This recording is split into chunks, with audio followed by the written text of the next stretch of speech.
அனைவருக்கும் வணக்கம். மேஷராசி அன்பர்களுக்கு இந்த ஒரு மாத காலம் நவம்பர் மாதம் முழுக்க என்ன மாதிரியான பலன்கள் நடக்கப் போகுது அப்படின்றத இந்த ராசி பலன்ல பார்ப்போம். மேஷராசியை பொறுத்த வரைக்கும் பார்த்தீங்கன்னா, இது நாள் வரைக்கும் பார்த்தீங்கன்னா, தனலாபம்ன்றது பணம் சார்ந்த விஷயங்கள்ல ரொம்ப கஷ்டப்பட்டீங்க அப்படின்னு தான் சொல்லணும். கேதுவோட இணைந்து சுக்கிரன், அதே மாதிரி நீசமான சுக்கிரன் இப்ப பார்த்தீங்கன்னா 7ஆம் இடத்துல ஆட்சி பெற்று இருக்காரு. இது 2க்குரியவர் மற்றும் 7க்குரியவர் 7ஆம் இடத்திலேயே வந்து ஆட்சி பெற்ற நிலையில இந்த ஒரு மாத காலம் இருக்க போறாரு. அதுதான் உண்மை.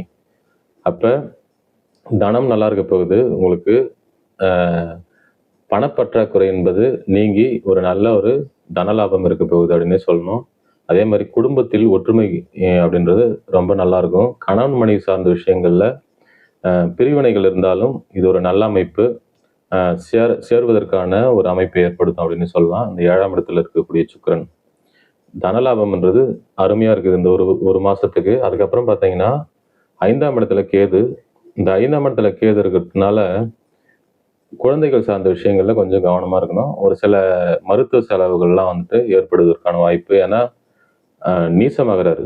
7ஆம் இடத்துல போய் நீசமாகிறாரு சூரிய பகவான். அங்கே கேதுவும் இருக்காரு. இது ஒரு அமைப்பு இருக்கு. அதுக்கப்புறம் பார்த்தீங்கன்னா 6ஆம் அதிபதி இங்கே 7ஆம் இடத்துல வலு பெறுறாரு. இந்த 7ஆம் இடத்துல வலு பெறும்போது என்னன்னா, ஏன்னா ஒரு இடத்துல ஜாப்ல போயிட்டு அப்ளை பண்றீங்கன்னா, அந்த அப்ளை பண்ண ஜாப் கண்டிப்பா ஒரு நல்ல இடத்துல ஜாப் கிடைக்கிறதுக்கான வாய்ப்புகள். அதே மாதிரி பார்த்தீங்கன்னா, ஒரு இடத்துல வந்து கடன் கேட்குறீங்கன்னா, அந்த கடன் கிடைக்கக்கூடிய ஒரு அமைப்பு. ஒரு லோன் போட்டிருக்கீங்கன்னா, அந்த லோன் வந்துட்டு கிடைக்கிறதுக்கான அமைப்பு எல்லாமே இந்த புதன் ஏற்படுத்தி தருவாரு. 11ஆம் இடத்துல வந்துட்டு ராகு. லாபத்துல வந்து ராகு இருக்காரு. அதனால தொழில் சார்ந்த விஷயங்கள்ல நல்லா இருக்கு.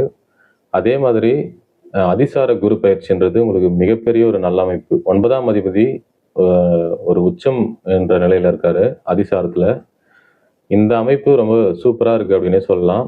9ஆம் அதிபதி வலுப்பெற்றாலே தடைகள் எல்லாமே நீங்கி ஒரு நல்ல ஒரு வாழ்க்கையில ஒரு அடுத்த கட்டத்திற்கு செல்லக்கூடிய ஒரு அமைப்பை தான் ஏற்படுத்தும் அப்படின்னு சொல்லலாம். அந்த வகையில இது ரொம்ப நல்லா இருக்கு.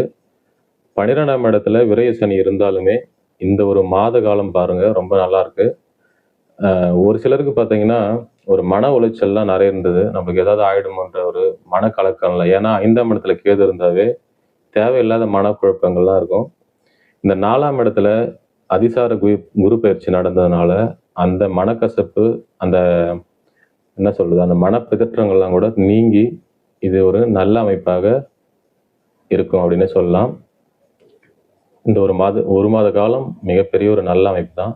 நம்முடைய சேனல சப்ஸ்கிரைப் பண்ணாதவங்க சப்ஸ்கிரைப் பண்ணி வச்சுங்க. வாழ்த்துக்கள். வணக்கம்.